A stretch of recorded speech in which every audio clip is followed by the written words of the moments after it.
former Bachelor Peter Weber and former contestant Kelley Flanagan have called it quits, and there seems to be a family issue that led to the Mm. end of the relationship.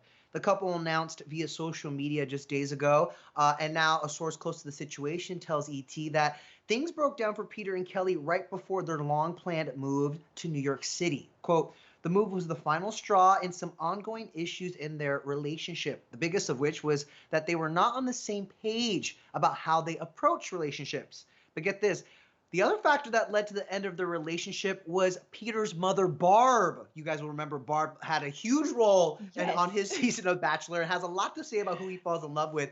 But the source says that was a major issue in the couple's relationship, saying Barb was very involved and expected to be a major priority within Peter and Kelley's relationship. I mean, you can Mm-mm. see them right here on an episode of The Bachelor together. How involved should your loved ones be in your relationships, Alicia? Like, where do you draw the line? Oh my goodness.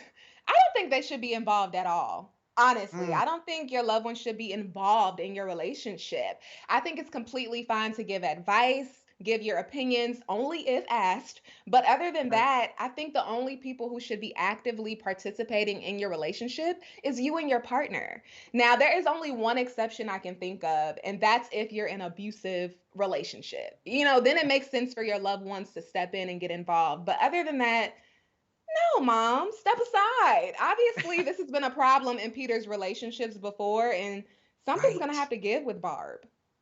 You would think if Barb really was the one cause of their issues, that like Peter would check that because I'm noticing a pattern here with his mother. You know what I mean? Yes. And listen, I, I'm a mama's boy. You know what I mean? So I get it. And also, I think what a family thinks, if you're close to your family, what they think about your potential partner or someone you maybe possibly want to marry does carry a lot of weight, at least in my heart and in my mind. Like I always say, there's the friend test first, because you probably interact with them more and you see them more often, and then there's the family test, which is like the next level.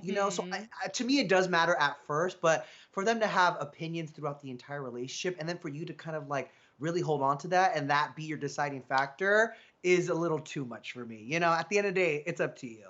Don't lean on mama. Yeah. Well, yeah, and I feel like we see a lot with mama's boys. The mom getting jealous here and there of the Mhm. woman or her son's fiance or wife. That's a reality that happens. So I think Oh it yeah. really is gonna have to be a thing of just the mom understanding their boundaries and knowing that you will always be my mother, but hey, I have a new woman in my life. So that's something they have And to then work on. and then that person's son or daughter knowing how to balance. Like sometimes you can take what they say, but you don't Right. have to, right? You don't have to hold on to it as reality or truth. And listen, I've seen enough horror movies about the attached mom. Okay, it is a Yeah. real thing. Okay, but obviously Peter and Kelley did have a lot of history too. So as our source says, that's just one factor.